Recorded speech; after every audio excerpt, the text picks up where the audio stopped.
Hello and welcome to Words and Coffee. Today, we are looking at the real world facts behind my home state's very own cryptid and legend, the New Jersey Devil. Let's get to it.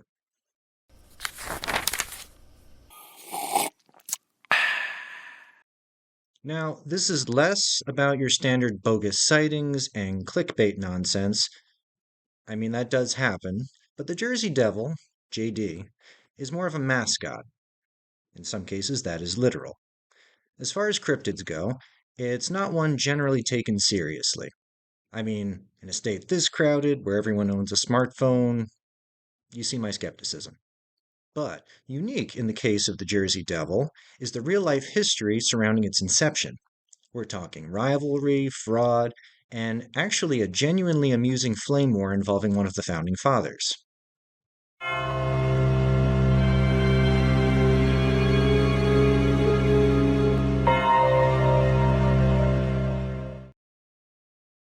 So, what is the Jersey Devil? Well, the modern iteration features hooves, wings, and claws, and some kind of chimeric mythological beast. It's a bit like a stretched out flying deer, which, for anyone who's ever driven on the Jersey backroads, will tell you is actually legitimately terrifying. As with all good villains, the devil has an origin story, and it goes something like this. Mother Leeds was pregnant with her 13th child, because 13's scary. Accounts vary, with some claiming that due to the hardship of the delivery, she eponymously proclaimed, "The devil take this child!" or "This child will be the devil!" or something along those lines. In other tellings, it's further embellished that she was, in fact, a witch. The bones of it, what is generally agreed upon, is the setting, a dark and stormy night in the Pine Barrens. That's this region here. New York up here, Philadelphia over here. Keep that bit in mind. On that night, she gave birth to what at first appeared to be a normal child, but soon morphed into something terrible. Hooves, a goat-like head, bat wings, a forked tail. It flew around the room, attacked her gathered family before flying up the chimney and out into the night. Ever since, the devil has called the Pine Barrens home, leaving the forest only to terrorize local farmers, wayward travelers, and anyone who insists that it's called pork roll and not Taylor ham. Some of you are lost right now, but to my people, these are fighting words. That's the surface level take. A local legend, so endemic to the Garden State that we named our NHL team thusly. In fact, there is some evidence to suggest that the transition from Leeds Devil to Jersey Devil actually coincided with the team adopting this name in 1982. And sure, there have been claims of sightings over the years, some less credible than others. But how did it all start? What inspired the story? Was Mother Leeds a real person?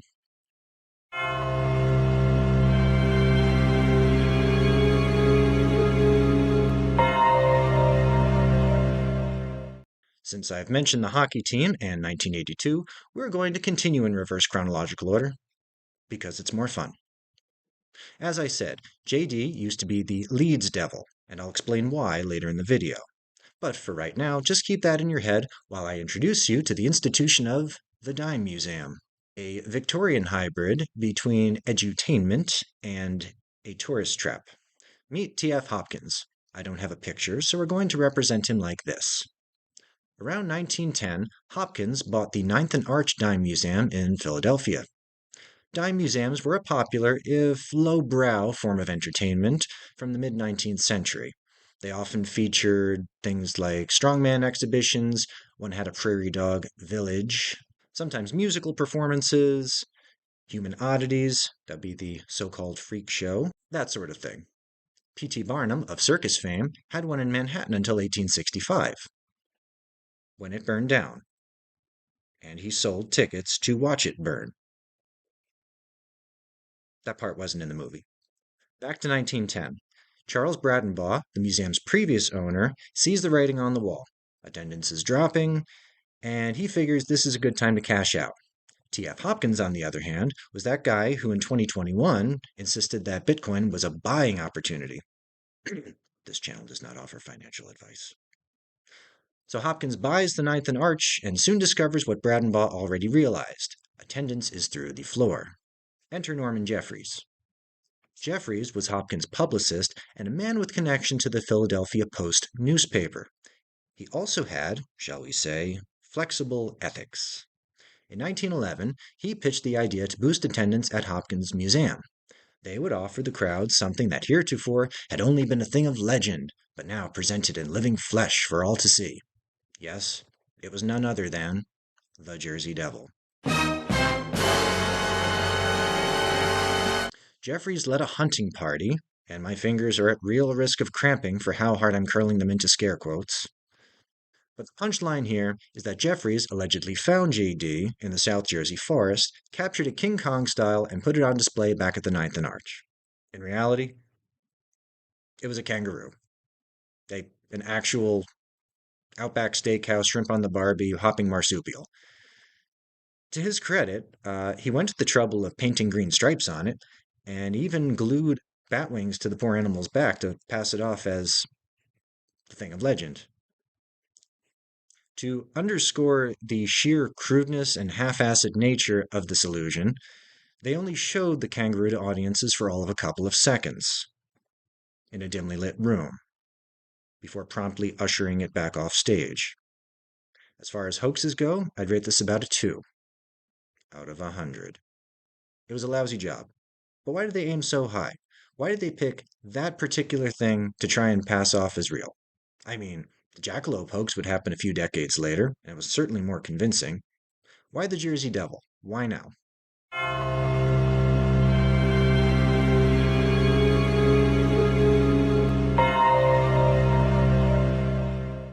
Well, remember when I said that Jeffries previously worked for a newspaper?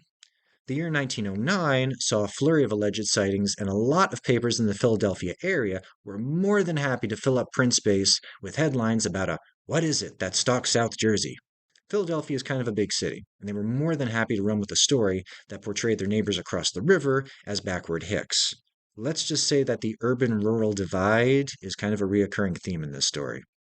As for those who reported the sightings, it's unclear whether some of them may have been financially motivated by Jeffries personally. Maybe they just wanted attention, or, I'll just throw this out there, maybe they actually believed what they were saying. To be clear, they were utter crap. Jeffries would later cop to the hoax in 1929. You are fake news, sir. And it should have been obvious from the start. Ask any farrier what kind of prints shod hooves make. Hint, they look different. But imagine the days before Netflix. This was probably more entertainment than your average rural citizen was used to, and it also provided a convenient excuse for a snipe hunt. That's where you go wandering around the woods with your buddies and your guns. It sounds like a good time, to be honest. This is all to say that the Jersey Devil still held the public interest, and a couple years later, one might see Jeffries' rationale in attempting to tap into this particular legacy in order to boost attendance at the Ninth and Arch. A plan which worked for a couple of weeks. The bump in numbers proved fleeting, and eventually Hopkins was forced to sell the museum again. This time to Frank Dumont, who used the location as a venue for his minstrel troupe.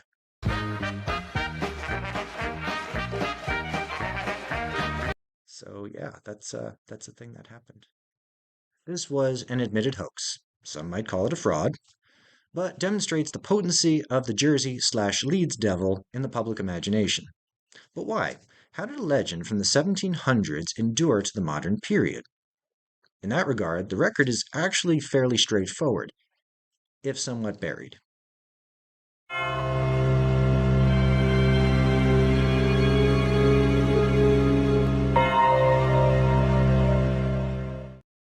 The identity of Mother Leeds from the Devil's origin story appears to be fairly straightforward. But to understand who she was, first we need to understand the greater Leeds family. The story goes back to colonial days. Daniel Leeds was a royal surveyor and the patriarch of a fairly well-to-do bunch in the Burlington County area in the late 1600s. Daniel was a man who knew where his meal ticket was coming from and made sure to butter up to the local British regime. More on this later. Something to keep in mind about this period is the influence of the Quakers, especially in the then province of West Jersey. in which they made up the majority population, after fleeing persecution in New England at the hand of the Puritans. This is relevant. Generally speaking, their movement was one of religious tolerance, egalitarianism, pacifism. However, despite their liberal values, the Quakers rose to dominance in the political, religious, and cultural scene, and they did not like being challenged. Imagine that. Let this all serve to underscore the point that when the Quakers refused to take oaths of allegiance to the British crown, this was not without reason. As you might have guessed, this also caused something of a stir. Daniel Leeds was a member of the West Jersey Assembly, a judge, and also published the self-named Leeds Almanac beginning in 1687. This work generally featured things of a non-political nature, things like local events, phases of the moon, weather predictions, things like that. As a land surveyor working for the Crown, Daniel was in deep with the British establishment, and so he leaned that way. This led to his support for the incredibly unpopular British governor of New Jersey, Edward Hyde, or Lord Cornbury. Cornbury was accused of, among other things, misusing taxes and... It's not what you think. He also distributed state lands to friends for personal use, and during his stint as governor, he attempted to make the Church of England the official religion of the colonies. A religion whose primary adherents in said colonies were the Puritans, the ones who the Quakers were fleeing. Of Salem witch trial fame. You see where the Quakers might take issue here. To get this out of the way, there is a legend that Lord Cornbury opened the 1702 session of the New York Assembly dressed as his Aunt Anne, then Queen of England. A painting of him portrayed thusly currently hangs in the New York Historical Society. This is generally considered to be false for a variety of reasons. Most significantly, such behavior would have resulted in considerable censure by his peers. Why it's relevant in this case is it demonstrates the growing unpopularity of the Crown, the general view of the ruling establishment as corrupt, and the power of a rumor, especially a spicy one, to stick with a person. And Daniel Leeds hitched his wagon to this particular horse. Thankfully, Lord Cornbury would be the last New Jersey governor to be the subject of any scandal or accusations of wrongdoing.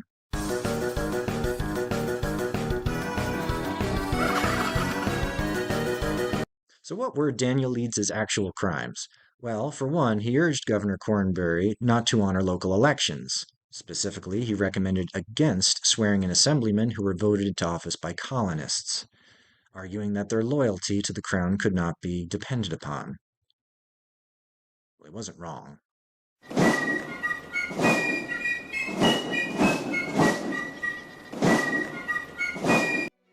It was all to say that by this point, Daniel Leeds had succeeded in putting quite the target on his back. So, when he published his Leeds Almanac, the majority Quaker population may have been less inclined to give him the benefit of the doubt when it came to what they saw as problematic elements. A number of prominent Philadelphians publicly excoriated him, decrying the almanac as pagan and calling him things like harbinger and working for Satan. Satan, like the devil. Leeds, the devil, the Leeds devil. He said it! He said it! Fast forward to 1716. Daniel's son Titan Leeds, which frankly is kind of badass for a name, takes over the ownership of the almanac. One of his first acts is to inject something fresh into their publication, something to leave his mark and make it his own. He decided to add the family crest, a wyvern. Just what is a wyvern? Why, it's this dragon-looking thing here.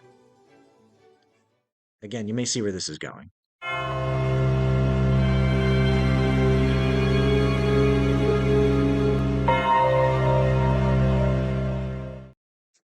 By this time, things had settled into something of a stable, if uneasy, truce between the Leeds family and their neighbors, and most everyone had moved on. Until, in the December 1732 issue of the Philadelphia Gazette newspaper, appeared the following advertisement. Just published for 1733. Poor Richard, an almanac containing the lunations, eclipses, planets, motions, and aspects weather, and the prediction of the death of his friend, Mr. Titan Leeds. Simply put, this was an earlier iteration of shitposting. The Leeds Almanac had been accused of paganism by featuring astrology in its publication. Meanwhile, Poor Richard's Almanac used astrology to predict the death of its current owner. Ironic. Poor Richard's Almanac, written under the pen name of one Richard Saunders, started the previous year, and quickly achieved distribution throughout the colonies. An almanac that, in almost every way, was a direct competitor to that of Titan Leeds. Poor Richard's had a lot of things going for it. It was owned by the same man who founded the Philadelphia Gazette newspaper, greatly expanding his range and resources. This man had the advantage of not siding with the British establishment and thus did not irreparably damage his reputation. Also, Richard Saunders, that's the pen name of Benjamin Franklin. Yes, that Benjamin Franklin. Buddy, you're a boy, make a big noise, playing in the street, gonna be a big man someday. Although he would have been in his late 20s at the time, long before he posed for the $100 bill and lapped up all that sweet bifocal money, he would have looked something like this. Titan Leeds was now in a flame war with a future founding father, and when he did not, in fact, die at the predicted time, he responded in kind, calling Franklin a false predictor and a liar. Bold words from someone who can't spell liar.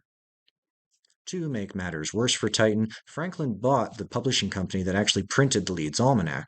However, instead of denying him service, Franklin instead took his money and then proceeded to dunk on him via written word for the next 8 years. As his publisher, Franklin had advanced knowledge of the particular insults that Leeds intended to use, and so responded to them, in some cases before the Leeds Almanac had actually gone to print. A short sampling. In response to Leeds calling him a liar, Franklin responds thusly. Having received much abuse from the ghost of Titan Leeds, who pretends to still be living and to write almanacs, in spite of me and my predictions, I cannot help but saying that though I take it patiently, I take it unkindly. He just kind of ran with it. And then, writing in response to Leeds's 1734 almanac, saying it was plain to everyone that read his last 2 almanacs, no man living would or could write such stuff. Titan, you're posting cringe! Unfortunately, Titan Leeds, son of Daniel, did die in 1738 at the ripe old age of 39. I suppose for anyone in high school, that might as well be a senior citizen. However, old Benny Boy wasn't willing to let things lie just yet. In a final reference to his one-time competitor, customer, and verbal sparring partner, Franklin penned one last scene portraying the ghost of Titan Leeds, visiting him, and thus spoke. I did actually die at that moment, Leeds's ghost confessed, precisely at the hour you mentioned, with a variation of 5 minutes 53 seconds. Benjamin Franklin, ladies and gentlemen. Also, he joined the Freemasons in 1730. I just thought that worth mentioning, even though it has nothing to do with anything.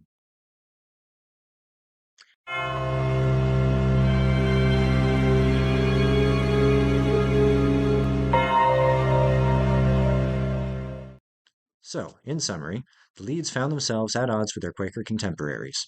They were a family lambasted by prominent voices as devils and who had dragon-like heraldry in their family crest, a description that becomes relevant later. On top of this, a young Benjamin Franklin capitalized on their failing popularity to promote his own business interests, engaging in a near decade-long back and forth. But where does Mother Leeds fit into all this? And what's this business with the 13th child? In the main story thus far, none of the principals fit the profile. Daniel Leeds, Titan's father, only had 9 children with his third wife. Titan was married to Mary Newbold, a woman 30 years his senior, and that marriage produced no children. However, it is worth noting that Daniel's son and Titan's oldest brother Japheth might fit the bill, or rather his wife does. Deborah Smith married Japheth and thus into the Leeds family, and she gave birth to 12 living children, as named in Japheth's will. 12 kids. I'm just saying, ladies, you spend your money at Victoria's Secret if you want to, but hubby couldn't keep his hands off this. If you know what I mean, and I think you do. Moving on. So, according to most sources, the Leeds/Jersey Devil was supposed to have been born in 1735, right square in the middle of the Titan Franklin feud. Also worth noting is that Japheth died in 1736, just a few years before his younger brother Titan. His and Deborah's last and 12th child was born that same year. Thus, the mother Leeds of the Jersey Devil legend was likely the real-life Deborah Leeds. Contributing to this is the fact that she suffered as many as 4 stillbirths in the years leading up to her husband's death. This could have been perceived as a general aura of bad luck or even a curse that followed the family, especially in the context of the Franklin feud, and hence her alleged proclamation that the devil take this child. Her legacy, unfortunately, came to be associated with the scandal of the family she married into, after having endured the loss of several children and her husband. And frankly, that gets my sympathy.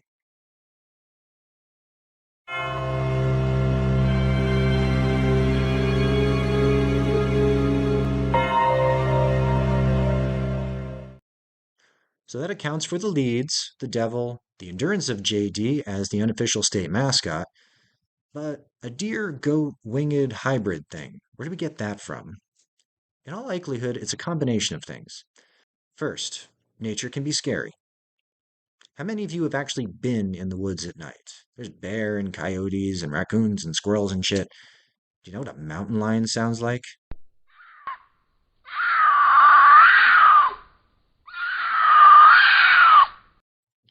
Yeah. Also, the colonists drank, like all the time. I'm just saying, there's a reason most cryptid sightings are in the woods. You also have to consider the demographic situation in the early 1700s. Europeans had been trading with various tribes of the Lenni Lenape for nearly half a century by this point. As people do, they traded. They learned enough of each other's language to do so, and so they swapped stories. In cohabitating the same woods, the Lenape stories about forest spirits really resonated with their European neighbors, who interpreted the whole thing through a lens of Christianity, hence the devil part. To be honest, the whole culture and pantheon of Lenape forest spirits sounds absolutely terrifying, and I would love to do a whole video about them at some point. I mean, just look at this thing. Just look at it. One of those stories was a legendary creature called the Masing, which was, are you ready? A deer-like creature with leathery wings. Or alternatively, a deer being ridden by a man, but you obviously know which interpretation we're going with. This is all told by Brian Regal, whose book, The Secret History of the Jersey Devil, accounts for much of the information about the Leeds-Franklin feud. There you have it. In summary, after all is said and done, JD, the Jersey Devil, appears to be a Lenni Lenape forest legend conveyed by oral tradition to Europeans who interpreted it through a lens of Christianity, adapted into a smear campaign against a political and business rival, then hijacked by a shyster to prop up a failing business, morphed into a team mascot, and ultimately a plush toy. That'll about wrap it up for me. Sources for this video are in the description. If you stuck with me this long, thank you so much for watching. This has been Words and Coffee. Until next time. So do you think this was all off base? Have you seen the Jersey Devil in person? Is he a cool dude? Does he prefer Wawa or Quick Check? As all red-blooded Americans should.